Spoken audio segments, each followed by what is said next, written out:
जय हिंद दोस्तों, मैं शंकर सिंह कुरुक्षेत्र क्लासेज अजमेर पर आपका स्वागत करता हूं।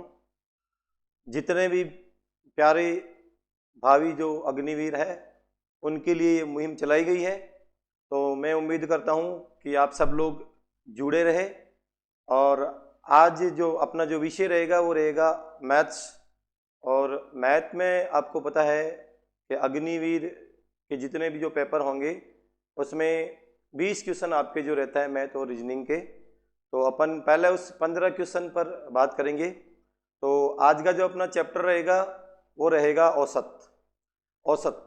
तो बात करने वाले अपन औसत पर। जितने भी जो पहले के जो पेपर में क्वेश्चंस बने हैं उसी आधार पर मैं आपके लिए ये क्वेश्चन लेके आया हूँ। तो बात करते हैं अपन सबसे पहले औसत होता क्या है। तो औसत पे बात करेंगे। औसत, तो औसत किसको बोलते हैं भाई? औसत को अपन बोल सकते हैं मध्यमान, मतलब किसी संख्या का माध्य निकालना। तो जैसे सबसे पहले अपन बात करेंगे कि औसत होता क्या है। जैसे एक समूह होता है, समूह में अलग अलग जैसे कैटेगरी के लोग हैं या वजन के लोग हैं। जैसे मान लेते हैं कि एक समूह में 5 लोग हैं या 4 लोग मान लेते हैं, जिसमें एक व्यक्ति का वजन है 15 किलो, एक व्यक्ति का वजन हो गया 8 किलो, एक व्यक्ति का वजन हो गया 7 किलो और एक व्यक्ति का वजन हो गया 10 किलो। अब ये समूह है, इस समूह में देखा जाए तो सबका अलग अलग वजन मिल रहा है। तो इनका एवरेज माध्य निकालना हो तो क्या करना है, इस समूह का योग बनाना है। योग जैसे इन सब का टोटल करेंगे तो 15 और 8, फिर किसको जोड़ेंगे 7 को, फिर आगे वाली संख्या क्या बन जाएगी 10। इन सब को जोड़ेंगे तो 15 और 8 23 और 7 30 और 10 40। अब इस समूह का जो योग बना है वो बन गया है 40। अब इस समूह में देखेंगे कितने लोग हैं। लोगों की बात करते हैं तो लोग हो गए 4। अब ये 4 लोगों का, तो यहां से आप इनको बराबर भागों में बांटेंगे तो 40 में 4 का भाग लगा दिया, कितना आ गया 10। तो ये जो 10 निकल कर आया है वो आपका औसत बन गया। यही क्या आपका औसत। अब अपन बात करेंगे कि सबसे पहले औसत को अपन और क्या बोल सकते हैं, माध्य, मतलब मध्यमान होता है, वही उसका क्या बन जाता है औसत। अब अपन बात करेंगे सबसे पहले औसत में कि औसत किस आधार पर अपन निकाल सकते हैं कि क्रमागत नंबर मिल जाते तो क्या करे, भाज्य संख्या मिल जाए तो क्या करे, अभाज्य मिल जाए तो क्या करे, सम और विषम का। तो सबसे पहले अपन बात करेंगे इसमें फॉर्मूले पे। भाई फॉर्मूला क्या बनता है, क्योंकि आर्मी ज्यादातर फॉर्मूले में ही विश्वास रखती है, तो ज्यादातर आपको फॉर्मूले भी याद करने और फॉर्मूले के साथ साथ आपको बिना फॉर्मूले के प्रश्न बनाना भी आना चाहिए। तो अपन बात करेंगे पहले कि सबसे पहले अपन जो बात करेंगे वो करेंगे क्रमागत नंबर की। क्रमागत नंबर क्या होते हैं? क्रमागत नंबर की बात करते हैं तो क्रमागत नंबर होते हैं जो संख्या लगातार हो। क्रमागत संख्या। सबसे पहले क्रमागत की बात करते हैं तो क्रमागत जैसे मान लो, क्रमागत का मतलब हुआ जो लगातार हो और जिनके बीच का अंतर क्या होना चाहिए, समान, वो होती है क्रमागत, और उसको अपन लगातार बोल सकते हैं। जैसे मैंने लिखा 1 2 3 4 और 5। अब ये कर्म में लिखी हुई है, कर्म का मतलब लगातार लिखी हुई है, इनका अंतर भी समान है और कर्म में लिखी हुई है। अब मैं आपसे मान लो इनका पूछ लूं आपसे कि दी गई संख्या का औसत ज्ञात कीजिए, तो सबसे पहले आपके माइंड में क्या आएगा कि इनका क्या कोई सूत्र बनता है क्या इनके बिना फॉर्मूले के भी कर सकते हैं क्या? तो सबसे पहले अपन बात करते हैं कि जो औसत के जो फॉर्मूले बनते हैं उन फॉर्मूले को मैं एक बार आपको बता देता हूं किस तरीके से करना है, और फिर बिना फॉर्मूले की बात करेंगे। तो सबसे पहले औसत निकालना होता है, तो औसत बराबर क्या होता है, राशियों का योग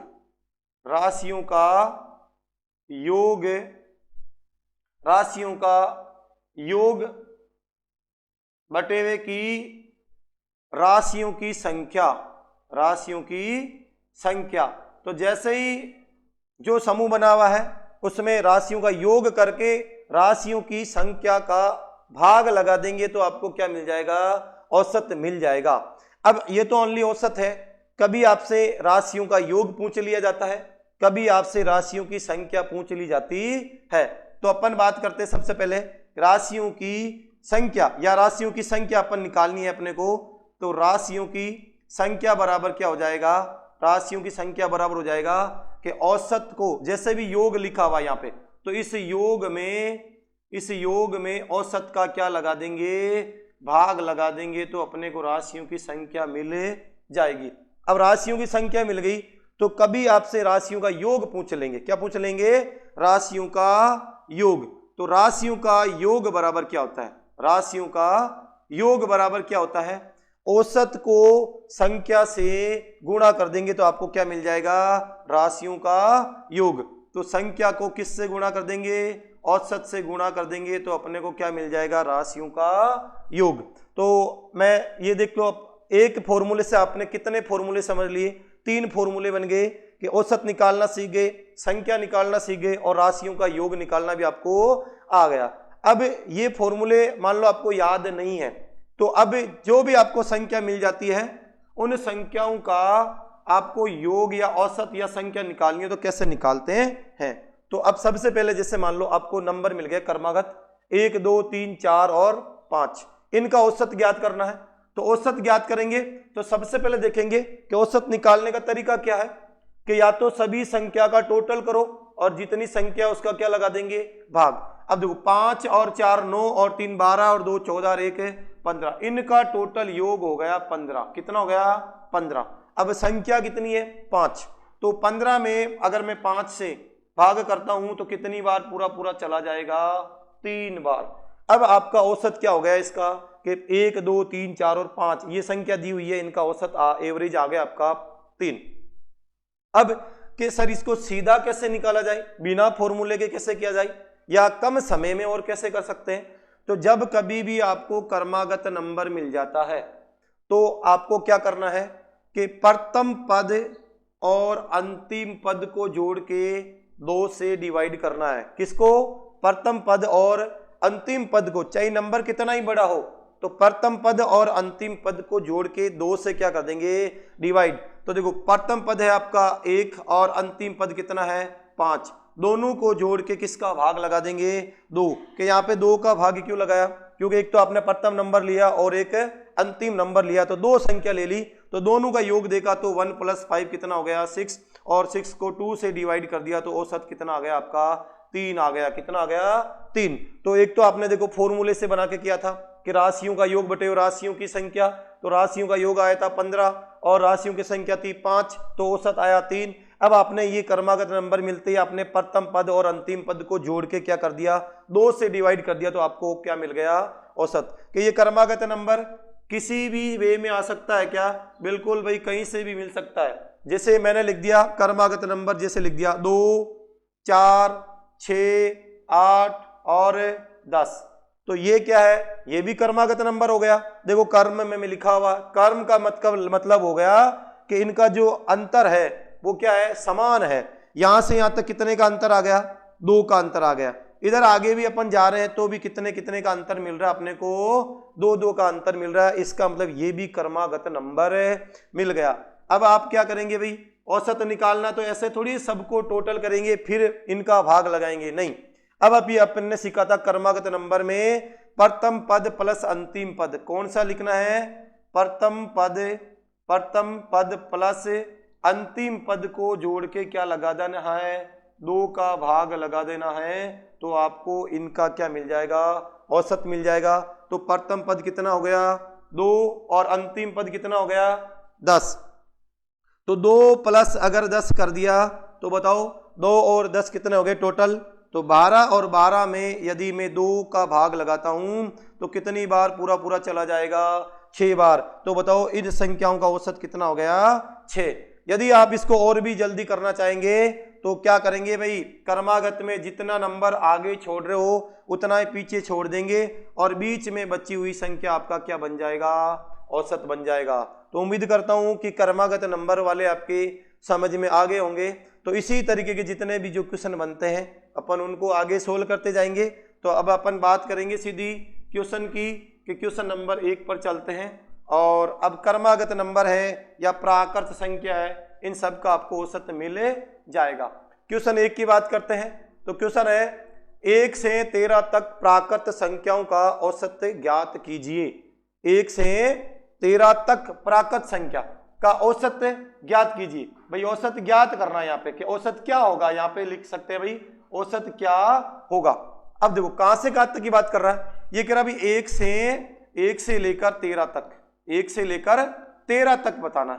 अब ये कौन सी संख्या, प्राकृत संख्या हो गई। और ये 1 से लेकर, अगर मैं 1 से 13 की बात करूंगा तो 1 लिखोगे, फिर 2 लिखोगे, 3 4 5 ऐसे लिखते लिखते जाओगे और 13 तक आपको इन प्राकृत संख्याओं का औसत निकालना है।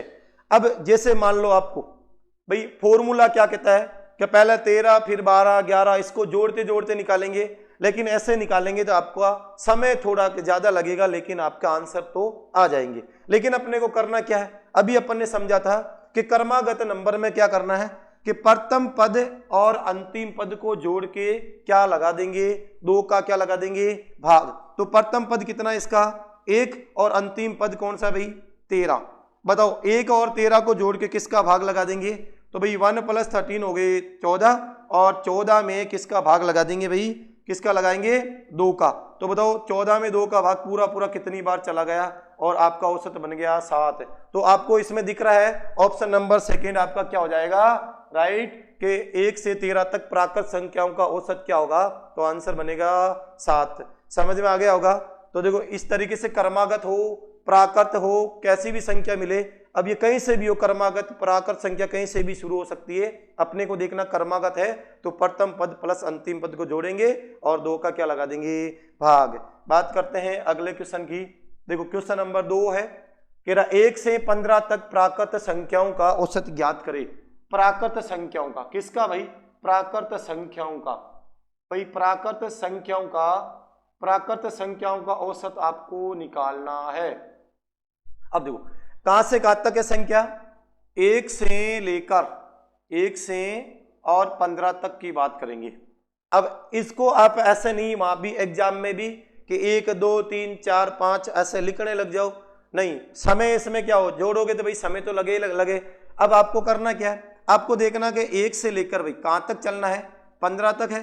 तो 1 2 3 4 यहां तक अपने को 15 तक जाना है। अब इसमें बोल रहा 1 से 15 तक प्राकृत संख्याओं का औसत निकालना है। तो प्राकृत संख्याओं का औसत निकालने का भाई अगर आप फॉर्मूला बनाना चाहते हो तो ये भी बन जाता है n+1/2। ये भी, इससे भी आपका आंसर निकल जाता है, लेकिन आप बिना फॉर्मूले के भी कर सकते हो। या n की वैल्यू मतलब जो अंतिम नंबर होता है उसको n बोलते हैं, +1 करना होता है, /2 करना होता है। तो प्रथम पद कौन सा हो गया इसमें 1 और अंतिम पद कौन सा हो गया भाई 15 हो गया, और इनको जोड़ के किसका भाग लगा देंगे 2 का। तो देखो 15 और 1 कितना बन गया भाई 16, 16 में 2 का भाग लगाया, कितनी बार चला गया पूरा 8 बार। आपका आंसर कितना बन गया 8। तो इसका ऑप्शन नंबर कौन सा राइट हो जाएगा ए। कौन सा हो जाएगा ए। यदि आप इस फॉर्मूले में रखना चाहते हो तो फॉर्मूले में रहेंगे तो n का वैल्यू कितना भाई 15 +1 भाई ये लिख दिया फॉर्मूले में था, और /2 वो की वही बात हो गई, 15 और 1 16, 16 में 2 से डिवाइड किया तो कितनी बार चला गया 8 बार। बताओ आंसर क्या आया।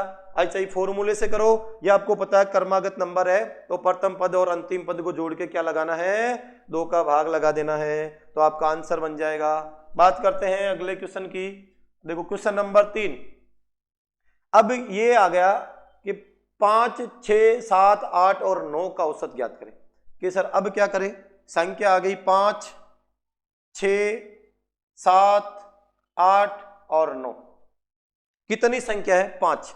क्या ये कर्मागत नंबर है क्या। कर्मागत का मतलब होता है लगातार, संख्या कहीं से भी शुरू हो लेकिन लगातार होनी चाहिए।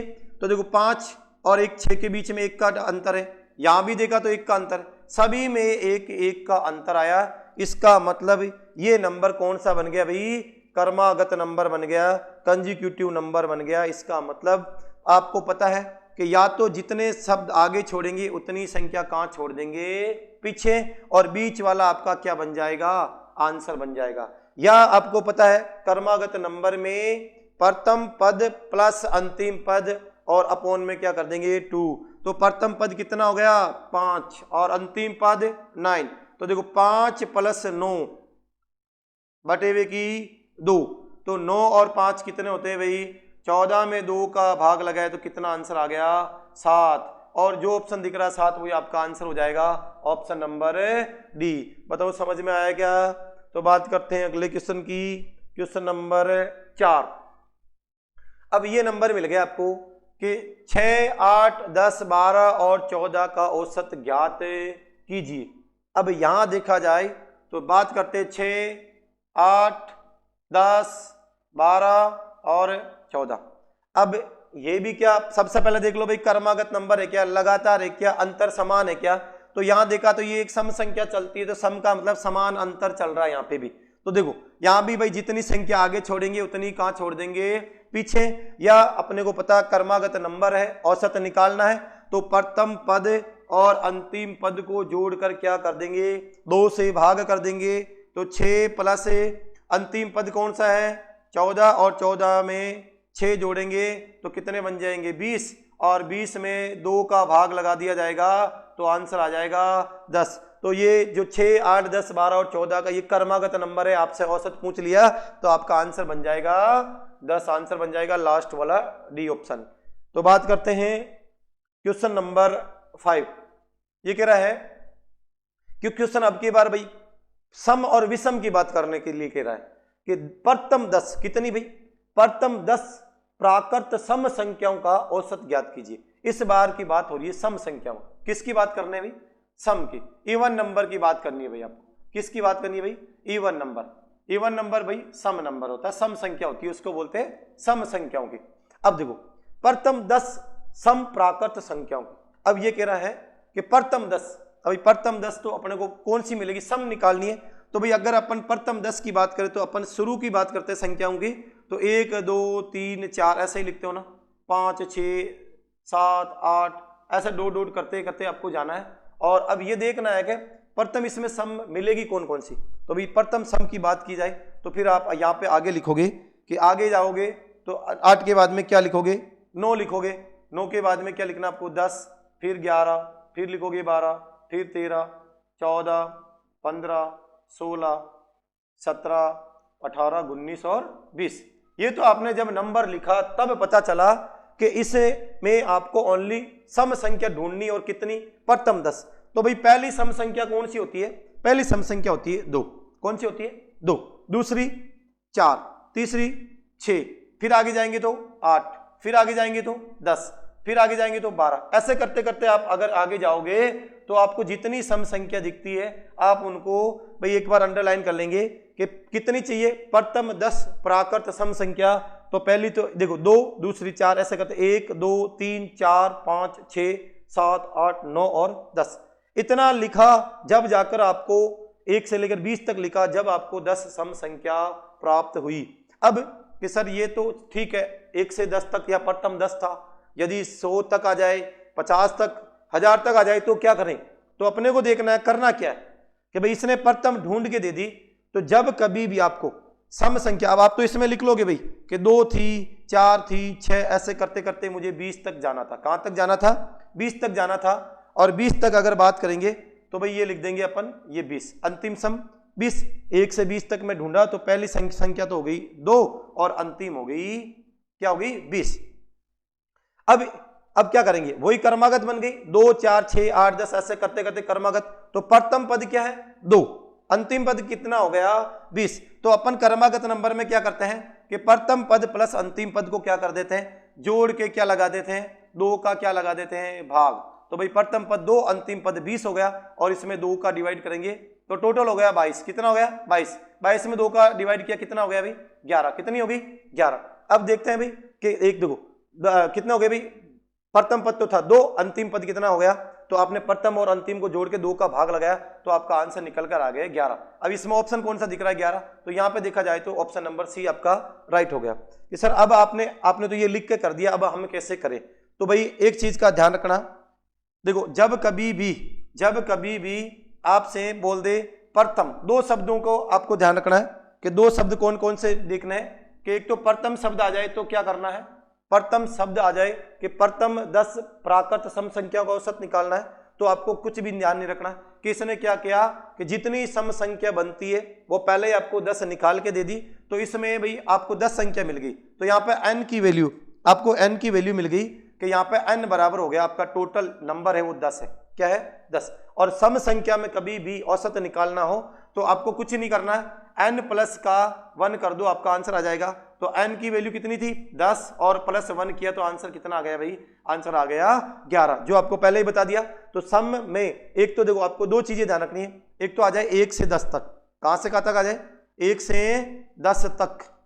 और एक मैं बोल दूं भाई, एक मैं बोल दूं कि 1 से 10 तक बोला एक तो मैंने, और एक मैं बोल देता हूं प्रथम 10। तो इन दोनों शब्दों में बहुत अंतर आ गया भाई, इन दोनों शब्दों में बहुत अंतर आ गया। प्रथम 10 और 1 से 10 तक का मतलब हुआ, इसमें तो 1 से 10 तक में आपको निकालनी है, तो भाई 1 से 10 तक में अलग तरीके से निकालनी, पता करना पड़ेगा कि 1 से 10 तक में सम संख्या होती कितनी है। और प्रथम 10 में निकाल के दे देता हूं, इसका मतलब आपको n की वैल्यू मिल गई आपको 10, और सम संख्याओं का निकालना हो तो प्रथम शब्द आ जाता है, तो आपको n प्लस 1 कर देना और आपको औसत मिल जाएगा 11। तो उम्मीद करता हूं कि ये क्वेश्चन आपको समझ में आया होगा। इसकी अपन आगे बात करेंगे इस क्वेश्चन की। तो अगली देखते हैं अपन, यहाँ अपना क्वेश्चन कहाँ चला गया?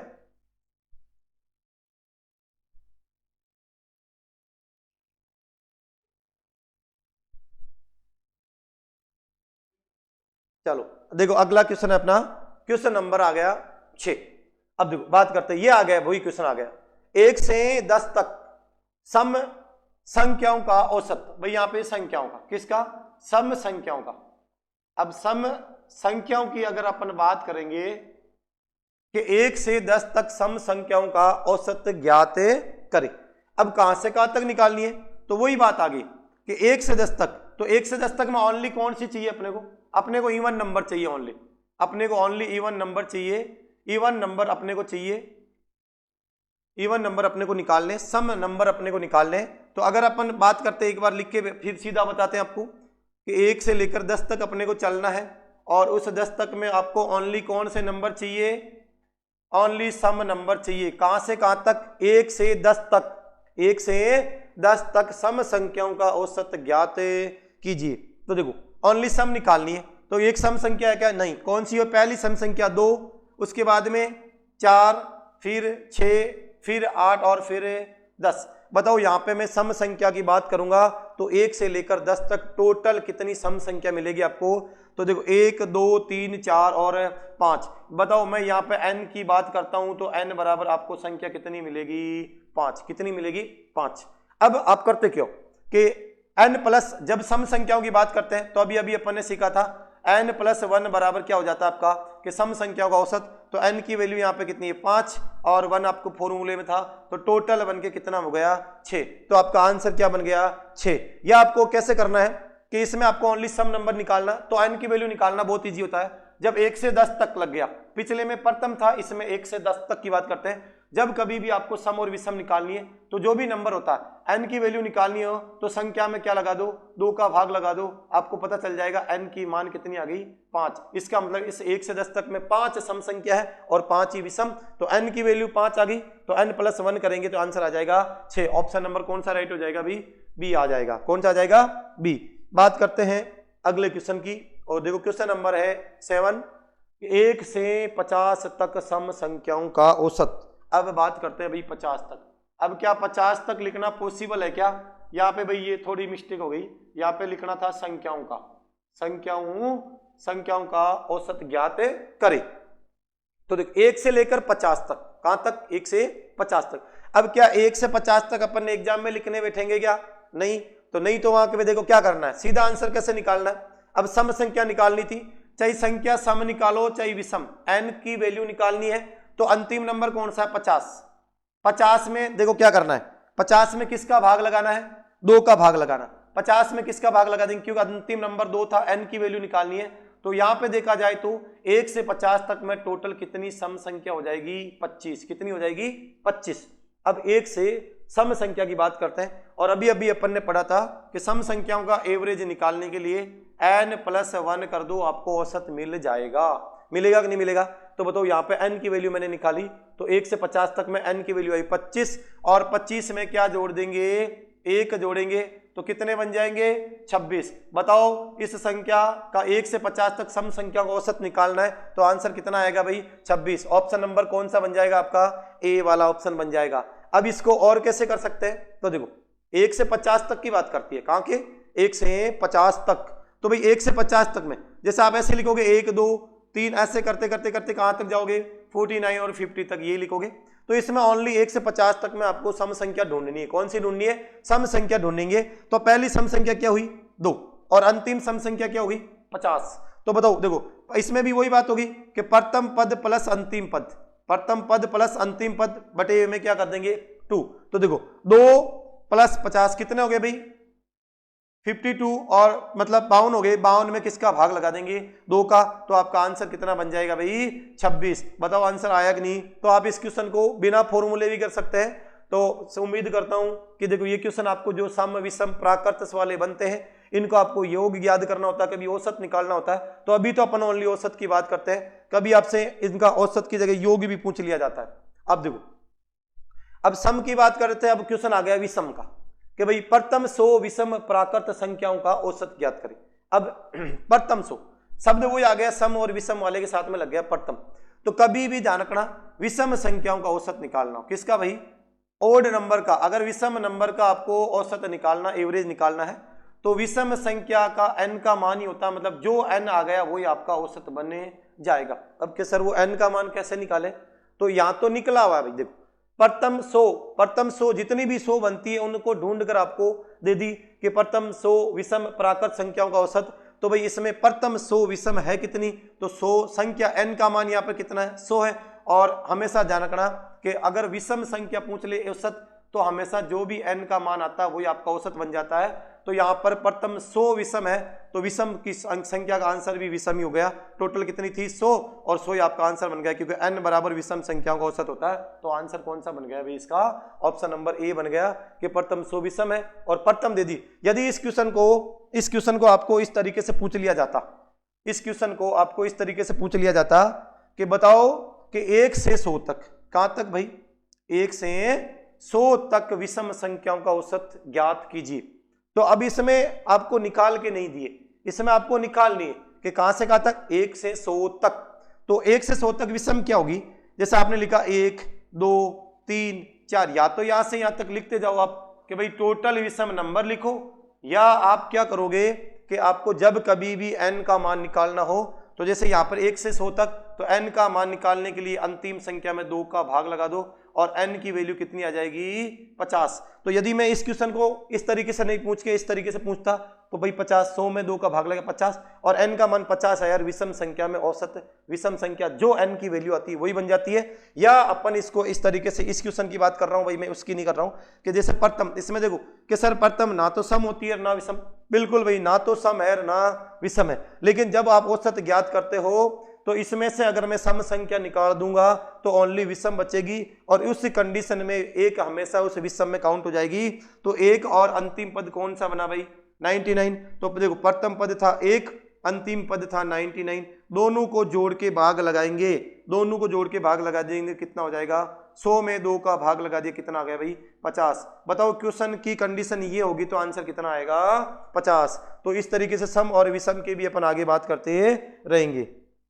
अब देखो ये आ गया भाई क्वेश्चन वैसा ही, ये कह रहा है 1 से 30 तक सम संख्याओं या विषम संख्याओं का औसत ओड नंबर का। वापस वही भाई ओड नंबर का आपको निकालना एवरेज, ओड नंबर का आपको एवरेज निकालना है। अब देखो कहां से कहां तक संख्या लेनी है, 1 से 30 तक ओनली विषम संख्या होनी चाहिए। क्या होनी चाहिए भाई, ओनली विषम संख्या होनी चाहिए। अब 1 से 30 तक में विषम संख्या क्या होती है, अब देखो विषम संख्या कहां से कहां तक, जैसे लिख दिया भाई 1 2 3 4 5 ऐसे करते करते आप जाओगे और 30 तक लिखनी है आपको। कितने तक नंबर लाना है 30 तक। तो भाई देखो यहाँ पे अगर मैं इस 30 में n की वैल्यू निकालूं तो सीधा निकालने के लिए मैंने आपको बताया था कि n का मान निकालना है तो अंतिम नंबर में 2 का भाग लगा दो तो आपको n की वैल्यू मिल जाएगी। तो यहाँ पे देखो 30 में 2 का भाग लगाया कितना मिली 15, इसका मतलब n का मान कितना आ गया 15। और जो भी ऑड नंबर होते हैं विषम नंबर होते हैं इसमें जितनी संख्या जो निकल कर आती है वही उनका क्या बन जाता है औसत। वो कैसे बनता है अभी अपन बात करते हैं। देखो अपन ने अभी नंबर लिख लिया भाई 1 से 30 तक ओनली ओड नंबर चाहिए। कौन से चाहिए भाई विषम नंबर, विषम संख्या। तो देखो क्या 2 विषम है, नहीं, इससे पहले कौन रह गया 1। अब 1 क्यों लिया, क्योंकि भाई एक चीज का ध्यान रखना, जब कभी भी एवरेज औसत ज्ञात करेंगे तो प्रथम पद जो एक है उसको शामिल करते हैं, ये ना सम होता ना विषम, लेकिन ये इसमें सम संख्या अगर मैं घटा दूंगा तो ओनली बची हुई संख्या सारी विषम में काउंट हो जाएगी। तो प्रथम पद तो हो गया 1 और अंतिम पद कौन हो गया भाई 29। तो देखो अब ये कर्मागत नंबर बन गए, कौन से बन गए कर्मागत। तो कर्मागत में देखो प्रथम पद प्लस अंतिम पद कौन सा है 29 और प्रथम पद कौन हो गया यहाँ पे 1, दोनों को जोड़ के क्या लगाएंगे 2 का भाग। तो भाई दोनों का टोटल कितना बन गया 30 और 30 में 2 का भाग लगाए तो बताओ औसत 15 आया कि नहीं आया, बताओ 15 आया कि नहीं आया, तो औसत आ गया 15। तो आपका ऑप्शन नंबर कौन सा बन गया भाई ऑप्शन नंबर ए बन गया। बताओ समझ में आया कि नहीं आया कि 1 से 30 तक में क्या करना है और प्रथम 30 दे दे तो क्या करना है, ये दोनों चीजें अपने को ध्यान रखनी है। अब देखो क्वेश्चन नंबर बात करते हैं 10। अब नंबर आगे भी 1 3 5 7 9 और 11 का औसत ज्ञात कीजिए। अब देखो यहां पे देखा जाए तो ना तो सम बोल रहा ना विषम, कुछ भी नहीं बोल रहा, लेकिन आपको नंबर आपके सामने लिख दिए कि ये श्रेणी दी हुई है 1 3 5 7 और 9 और 11। अब यहां पे देखा जाए तो ये देखता है क्या ये कर्मागत नंबर है क्या कंजिक्यूटिव नंबर है क्या, तो देखा जाए तो देखो इन दोनों का अंतर भी 2 का, इनका भी 2 का, इन दोनों का अंतर, सबका अंतर समान है, 2 का अंतर आ गया अभी। तो यहां पे ये कर्मागत नंबर बन गए और कर्मागत नंबर बनते ही अपने को क्या करना है कि प्रथम पद प्लस अंतिम पद को जोड़ के क्या करना है 2 से डिवाइड करेंगे। तो प्रथम पद प्लस अंतिम पद, तो देखो दोनों को जोड़ेंगे तो टोटल कितने हो गए भाई 12 और 12 में 2 का भाग लगा दिया, कितने बन गए 6। कौन सा ऑप्शन दिख रहा 6 पे, ऑप्शन दिख रहा भाई सी वाला। तो आंसर क्या बन जाएगा आपका ऑप्शन नंबर सी। तो भाई उम्मीद करता हूं कि आपको समझ में आ रहा होगा, और भाई अगर मान लो आपको फिर भी कोई डाउट पूछना हो तो आप जरूर कमेंट बॉक्स में लिखे, मैं पूरा प्रयास करूंगा कि आपको इसका आंसर मैं और दे सकूं अच्छी तरह से। चलो भाई बात करते हैं क्वेश्चन नंबर 11। देखो ये कह रहा 1 से 5 तक प्राकृत संख्याओं के वर्गों का औसत। अब इतनी देर तो अपन संख्याओं का निकाल रहे थे, अब प्राकृत संख्या है लेकिन अब वर्गों का योग निकालना, किसका निकालना है कि इनके वर्गों का औसत निकालना, वर्गों का औसत। यहां पे भाई ये सूत्र है तो इसने लिख दिया भाई सूत्र, ठीक है। तो यहां पे देखो वर्गों का औसत निकालना है, तो सबसे पहले तो आपको देखो ये प्रैक्टिस, सूत्र तो बाद की बात है भाई, फॉर्मूला तो सबसे पहले अपने को देखना वर्गों का कि अगर मान लो वर्गों का औसत पूछ लिया जाता है तो क्या मैं सीधा भी निकाल सकता हूं क्या। जैसे मैं आपसे पूछ लेता भाई बिना फॉर्मूले के कैसे, जैसे मैं बोल देता 1 से 3 तक, छोटी संख्या प्रैक्टिकली आपको जल्दी समझ में आ जाएगा, 1 से 3 तक प्राकृत संख्याओं के वर्गों का योग। तो भाई देखो 1 2 और 3 संख्या कितनी हो गई 3, इनके वर्गों का योग, 3 का वर्ग कितना हो गया भाई 9, 2 का वर्ग कितना हो गया 4 और 1 का वर्ग 1। तो यहां देखा जाए तो देखो 4 और 1 5 और 4 कितने हो गए भाई, टोटल कितने हो गए भाई देखो 9 और 1 10 और 4 14, टोटल आपका योग हो गया 14। अब आपको इसमें वर्गों की संख्या कितनी थी 3, 3 का अगर मान लो मैं डिवाइड करता हूं तो भाई आंसर आना चाहिए। अगर मैं इसका इसमें डिवाइड करूंगा तो देखो पूरा कितनी बार चला जाएगा, 3 चौके 12, पूरा चला गया, कितने शेष बल बच गए भाई 2। और आप इसको इस वे में भी लिख सकते हैं या आप पॉइंट के बाद भी लिख सकते हो। तो प्रैक्टिकली करेंगे तो इस तरीके से आएंगे। यदि आपको इसी को फॉर्मूले में करना था, किस में करना था भाई फॉर्मूले में, यदि मान लो आपको एक बार में भाई आपका जो क्वेश्चन दिख रहा है उसका प्रैक्टिकली मैं आपको बता देता हूं कि आपको कहां से कहां तक निकालना है, कि आपको निकालना है 1 से 5 तक, 1 से, तो आप लिखोगे 1 2 3 4 और 5, इसकी बात करेंगे। तो अब ये कह रहा 1 से 5 तक प्राकृत संख्याओं के वर्गों का औसत। यदि आपको फॉर्मूला पता नहीं था और फॉर्मूला पता नहीं है तो अपन करेंगे क्या भाई, क्या करेंगे इसको कि वर्ग कर लेंगे भाई। वर्गों की बात की तो देखो यहाँ पे 5 का वर्ग कितना हो गया 25, 4 का वर्ग कितना हो गया भाई 16, 3 का वर्ग कितना हो गया भाई 9, 2 का वर्ग कितना हो गया भाई 4 और 1 का वर्ग कितना हो गया 1। अब इतने नंबर को जोड़कर कितनी संख्या है 5, 5 का भाग लगा देंगे आपको औसत मिल जाएगा। तो देखो कैसे जोड़ना भाई, 16 और 4 25, 16 और 4 20, 20 और 9 और 1 10, कितने हो गए 30, 30 और 25 कितने बन गए भाई टोटल 55, कितने बन गए भाई 55। अब देखो संख्या कितनी थी 5, कितनी थी 5। अब देखो टोटल समूह था उसका योग करके संख्या का भाग लगा देंगे तो ये वर्गों का योग औसत निकल जाएगा कि 11 से भाई 11 बार डिवाइड हो जाएंगे, 55 में 5 का भाग लगाएंगे तो पूरा 11 बार चला जाएगा और आपका आंसर बन जाएगा 11।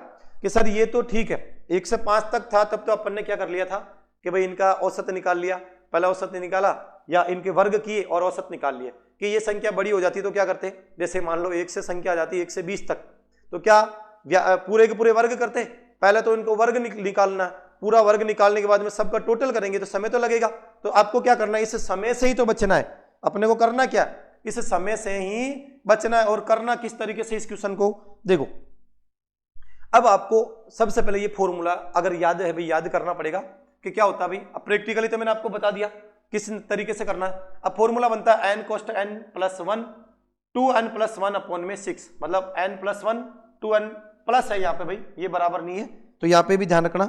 एक बार आप देखो यहाँ पे लिखना भाई प्लस, ये जो है इक्वल नहीं आएगा, यहाँ पे प्लस का आ जाएगा। तो n plus 1 कोष्टक 2n plus 1 upon में 6। अब n किसकी वैल्यू का आएगी, n की, तो भाई अंतिम नंबर कौन सा है, 5, कौन सा है 5, और इस अंतिम वैल्यू को रख के ही अपन आंसर निकालेंगे। तो भाई n हो गया, n का मान हो गया 5, कितना हो गया, n का मान हो गया 5। अब फॉर्मूले में रख देते भाई, तो सबसे पहले n रखोगे 5 प्लस में 1, फिर कोष्टक बंद करेंगे 2n 2, तो फॉर्मूले में थे n की वैल्यू कितनी है 5, और प्लस में 1 कर देंगे और अपॉन में क्या कर देंगे 6। तो देखो 5 और एक क्या बन गए भाई 6 गुणा, इसको थोड़ा मैं ऊपर लिख देता हूँ भाई, इधर को यहाँ पे दिख नहीं रहा है तो मैं आपको थोड़ा इसको इधर लिख देता हूँ, ऊपर की तरफ लिख देता हूँ इसी फॉर्मूले को। देखो क्या लिखेंगे भाई, n की वैल्यू थी 5, तो n प्लस 1 था, 2n प्लस 1 करना है, अपॉन में कितना करना भाई 6। देखो 5 प्लस 1 कितने हो गए 6, मल्टीप्लाई में 5 को 2 से गुणा किया 10 और 1 11 बटे में क्या लिखेंगे भाई 6। अब इसको सोल्व करेंगे तो 6 से 6 कैंसिल हो जाएगा, कितना बचेगा 11, तो वही आपका क्या बन जाएगा आंसर। तो देखो समझ में आया कि नहीं आया, प्रैक्टिकली भी आपने देख लिया कि मान लो फॉर्मूला याद नहीं है तो भाई बड़ी वैल्यू आ जाती है, तो थोड़ा सा आपको इसमें ये फॉर्मूला आपकी थोड़ी हेल्प करेगा। तो अपन बात करते हैं अगले क्वेश्चन की, और क्वेश्चन नंबर आ रहा है भाई 12। ये क्या है, अब पूछ लिया आपसे यहाँ पे भाई, ये वर्ग नहीं है, घनों की बात कर रहा, किसकी बात कर रहा भाई, यहाँ पे घन है भाई, घन मतलब क्यूब, जिसको आप बोलते हो क्यूब। घनों का औसत निकालना है, घनों का औसत निकालना है। तो देखो 1 से 4 तक प्राकृत संख्याओं के घनों का औसत ज्ञात कीजिए। अब 1 से 4 तक की बात करेंगे अपन, 1 से 4 तक की बात करेंगे। तो देखो 1 से 4 तक जब कभी भी आपको घन निकालना हो तो या तो आपको जितनी संख्या दे रखी है उनका घन करना है और टोटल करना है, और जितनी संख्या उसका क्या लगा देंगे भाग। लेकिन घनों के लिए आपको ध्यान रखना है कि घनों को कभी भी घनों का औसत निकालना है तो n कोष्टक n प्लस में 1 का स्क्वायर बटे में क्या लिखना है भाई 4।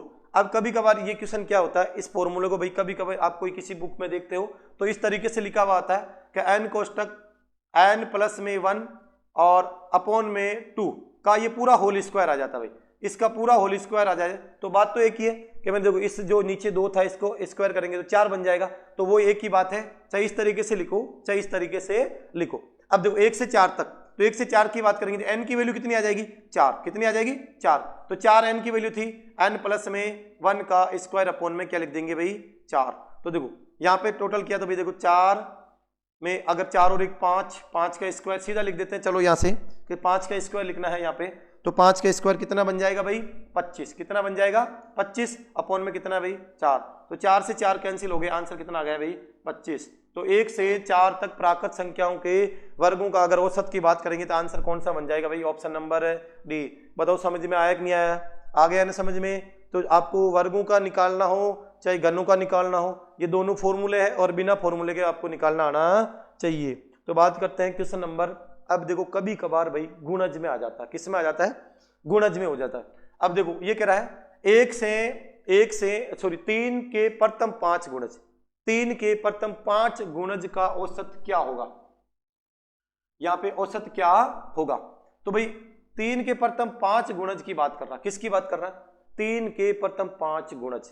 अब 5 गुणा में होना चाहिए किसके 3 के प्रथम 5 गुणज।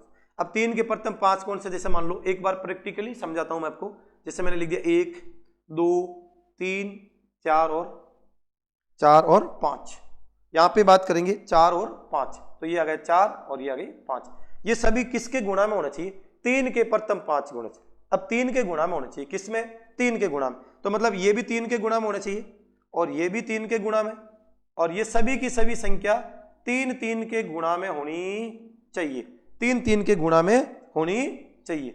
तो अगर 3 3 के गुणा की बात करेंगे तो देखो यहां प्रथम पद हो गया 3 की 1 से मल्टीप्लाई किया तो 3, यहाँ पे 6, यहाँ पे 9, यहाँ पे 12 और यहाँ पे 15। छोटी संख्या थी, अपने लिख के देख लिया भाई ऐसे बनता है क्या। अब देखो क्या ये कर्मागत नंबर बन गया क्या, देखो 3 6 9 3 12 3 15, कितने कितने का अंतर आ रहा है भाई, 3 3 का अंतर आ रहा है। इसका मतलब ये कर्मागत नंबर बन गए। कौन से बन गए, कर्मागत। अब कर्मागत में आप क्या करते हो, या तो जितने नंबर आगे छोड़ते हो उतने ही कहां छोड़ देंगे भाई, पीछे, कि भाई जितने नंबर आप आगे छोड़ते हो उतने ही कहां छोड़ देंगे, पीछे। या आप क्या करोगे, प्रथम पद और अंतिम पद को जोड़ के क्या लगा देंगे, 2 का भाग। देखो मैं अगर इसको सीधा करना चाहूंगा तो प्रथम पद 2 है और अंतिम पद भी 2 है, बीच वाला मेरा आंसर हो जाएगा औसत। क्या हो जाएगा, औसत। या आपको पता है ये कर्मागत बन गई, तो प्रथम पद कितना हो गया 3 और अंतिम पद कितना हो गया 15। तो देखो प्रथम पद प्लस अंतिम पद, प्रथम पद प्लस अंतिम पद, अटेवे की क्या करेंगे 2। तो 15 और 3 कितने होते हैं भाई 18, 18 में 2 का भाग लगा, कितने आंसर आ गए 9। बताओ आंसर क्या आ गए 9। तो ऑप्शन नंबर कौन सा बन गया, बी। कि सर अब इसको आपने तो सीधा करके बता दिया, क्या इसको फॉर्मूले से, बिल्कुल भाई फॉर्मूले से। देखो यहाँ पे सबसे पहले जो पहली संख्या होगी उसको आप बोल सकते हो x, और ये आपका हो जाएगा n। n भाई कितने गुणज, 5 7 8 सारे जितने बनते हैं बना लेंगे। तो देखो आपका फॉर्मूला बन गया अभी x कोष्टक n प्लस 1 अपॉन में 2। तो देखो यहाँ पे x की वैल्यू कितनी है 3, कितनी है भाई 3। कोष्टक में क्या लिखना है, n की वैल्यू 5 प्लस में 1 अपॉन में क्या लिखना है भाई 2, अपॉन में क्या लिखना है 2। तो देखो इनको सोल्व करेंगे तो 3 तो 12 है ही है, 5 प्लस 1 कितने हो जाते हैं 6, गुणा में 6 हो गए, बट ए में क्या लिखना भाई 2। तो देखो 2 से डिवाइड कर दिया किसको, 6 को, कितनी बार 3 बार, और 3 को 3 से मल्टीप्लाई किया तो आंसर क्या आ गया 9। बताओ आंसर क्या बना 9। बताओ बना कि नहीं बना। तो ये क्वेश्चन भी उम्मीद करता हूं भाई आपको समझ में आ रहा होगा। तो बात करते हैं क्वेश्चन नंबर 14। देखो यहाँ पे इतनी देर था 3 के प्रथम 5 गुणज, और अब आ गया 5 के प्रथम 7 गुणजों का औसत क्या होगा या ज्ञात करें। अब वो कब हुई है भाई, फॉर्मूला भी अभी आपको बताया था कि यहाँ पे लिख सकते हो x n प्लस में 1 अपॉन में क्या करेंगे भाई गुणज वाले में 2। या आपको क्या होना चाहिए 1 से 7 तक लिखना है और 5 के गुणा में निकालना है। देखो 1 से 7 तक लिखोगे या तो 1 2 3 ऐसे लिखोगे, यहाँ से लेकर भाई आपको लिखना है 7 तक भाई 1 2 3 4 5 6 7, और ये सभी के सभी 5 के गुणा में होना चाहिए, ये भी 5 के गुणा में होना चाहिए। तो प्रथम पद तो हो जाएगा 5, अंतिम पद क्या हो जाएगा भाई 35। चलो प्रथम पद और अंतिम पद को जोड़ के क्या लगा देंगे 2 का भाग। तो प्रथम पद कितना है भाई, प्रथम पद कितना बन गया 5 और अंतिम पद कितना है 35। बताओ इसमें 2 का क्या लगाएंगे भाग। तो 35 प्लस 5 कितने बन गए भाई 40, और 40 में 2 का भाग लगाए कितना चले गए भाई 20। कितनी बार 20। तो भाई 5 के प्रथम 7 गुणजों का औसत क्या बन जाएगा, कितना बन गया 20। ऑप्शन नंबर कौन सा हो गया ए वाला। या आप इसको फॉर्मूले में रखेंगे तो भी वही बात है। देखो n की मान कितनी, x की मान कितनी 5 और n की मान कितनी है 7, 7 में 1 जोड़ दिया भाई कितने हो गए 8, और बटे क्या कर देंगे 2। तो भाई देखो 2 का भाग 8 में कितनी बार गया 4 बार, और 4 को 5 से गुणा किया तो आंसर क्या गया 20। ऑप्शन नंबर कौन सा मिल गया भाई ए वाला। बात करते हैं अपन अंतिम क्वेश्चन की। तो आपका अंतिम क्वेश्चन है कि भाई इसको देखो ये कह रहा है ये 7 कर्मागत है भाई, कौन सी है भाई कर्मागत, ये 7 कर्मागत नंबर है।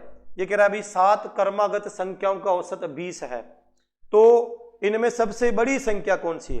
देखो भाई इस क्वेश्चन में एक बार अपन थोड़ा समय लेंगे कि इसको सबसे पहले तो आप देखो पूरा वे से कैसे करते हैं, फिर इसको सीधा कैसे करना है। अपने को भाई पूरा वे से भी देखना है एक बार, और एक बार इसको सीधा कैसे करना है, दोनों तरीकों को अपने को समझना। देखो पहले बात करते हैं इसका वे का। जैसे मान लो इसने बोले भाई 7 कर्मागत संख्या, कौन सी है भाई कर्मागत, जिनका औसत 20 है। औसत का मतलब होता है बीच वाली संख्या। अब अपन छोड़ रहे थे ना 2 आगे और 2 पीछे रख रहे थे और बीच वाली संख्या निकाल रहे थे औसत। तो इसमें औसत कौन सा भाई 20, औसत क्या आ गया 20। और ये 7 कर्मागत नंबर होने चाहिए। 7 कर्मागत चाहे कोई सी भी हो, कर्मागत कहीं से बन सकती है, चाहे 1 2 3 8 9 11 12 15 कुछ कहीं से भी बन जाती है, लेकिन वो कर्म में होनी चाहिए। तो भाई इसके टोटल 7 नंबर होने चाहिए। औसत कितना, बीच वाली संख्या 20 होनी चाहिए। तो आपको पता है इसके आगे भी 3 और इसके पीछे भी 3 नंबर रहेंगे, और इसका सबसे बड़ी पूछिए तो भाई आगे की तरफ चले जाएंगे, और छोटी पूछेंगे जिससे पहले चले जाएंगे। अब आपका औसत है 20। अब ये कह रहा 7 कर्मागत संख्या है, कौन सी 7। तो भाई कर्म में लिखेंगे तो 20 के आगे कौन सा कर्म बनता है भाई 21। कौन सा बन जाता है 21। 21 के आगे वाला कर्म कौन सा है 22, और 22 के आगे वाला कर्म कौन सा बनता है 23। देखो 20 के पीछे 3 संख्या थी, अब आगे की अगर अपन मान लो इसको वेरीफाई करना चाहते हैं कैसे करेंगे। तो 20 से पहले कर्मागत कौन सा हो गया 19, 19 से पहले कर्मागत 18, और 18 से पहले कौन सा होता है 17। अब आप देख लो टोटल 7 संख्या है क्या देखो 1 2 3 4 5 6 और 7, क्या इन सबको जोड़कर अगर 7 से डिवाइड करेंगे तो आंसर 20 आएगा क्या? बिल्कुल भाई, इन सबको जोड़कर करोगे तो भी आंसर 20 आएगा।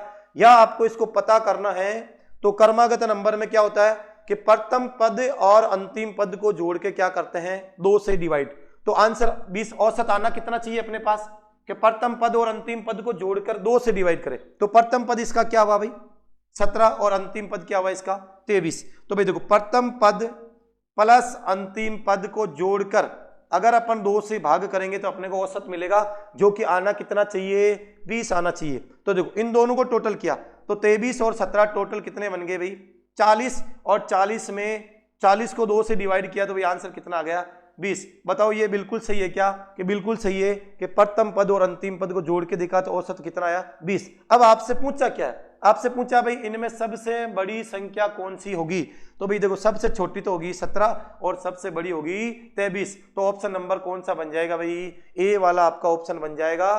तो मैं उम्मीद करता हूं कि ये सेशन आपको बहुत अच्छा लगा होगा, और जो भी कोई डाउट है आप जरूर कमेंट बॉक्स में लिखें और कोशिश करेंगे, और इसका अगला पार्ट भाई मैं जल्दी ही डाल दूंगा। तो जय हिंद दोस्तों, नमस्कार।